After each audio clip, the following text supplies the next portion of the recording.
are some of the reasons you want to start a business in the first place? Some people want flexibility. Others want to be their own boss.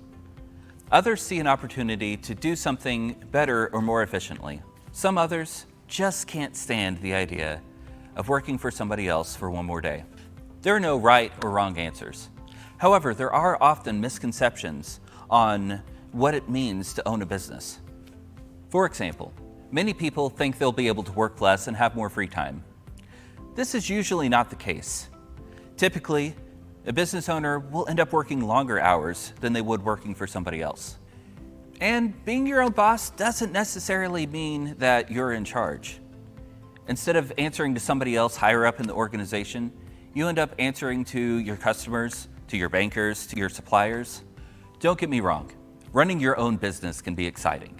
There are many perks that come with business ownership. At the same time, there are several risks involved in owning your own business. Let's look at some of the pros and cons of business ownership. On the plus side, you have the independence to make your own decisions and run the business the way you want. You certainly have the potential for financial rewards. Business ownership opens many learning opportunities, both in your trade and in related areas.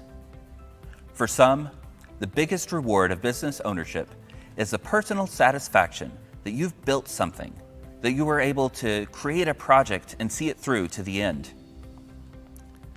There are downsides to business ownership as well. One of the largest is that you are taking on a great financial risk. Small business ownership often comes with stress. For most people, business ownership is a huge time commitment.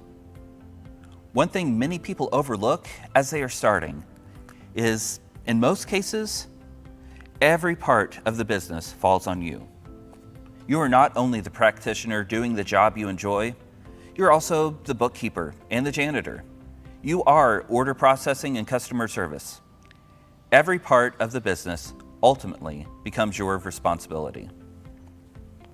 Let's look at some of the numbers behind small business ownership.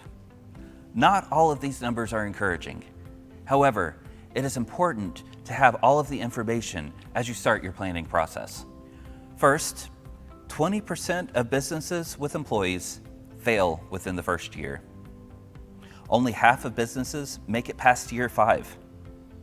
Why do these businesses fail? 42% of small businesses reported they failed because there is no market need for their product or service. 29% of startups reported failing because they simply ran out of cash. Even though these numbers might be discouraging, small businesses make up 99.9% of U.S. firms, and there are more small businesses opening than closing every year.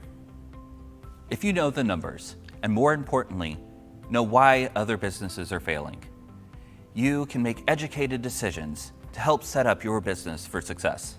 What are some of the top reasons new startups fail?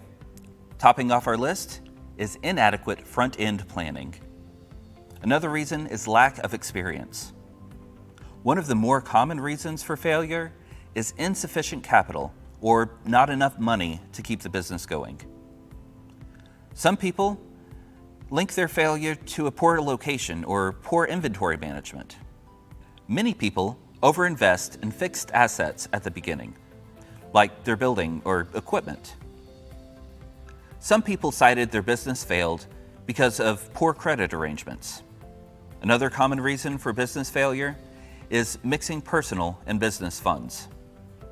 One reason, which might sound counterintuitive, is unexpected growth in the business. If a company grows too fast, they may not have the employees or financial resources to support that growth.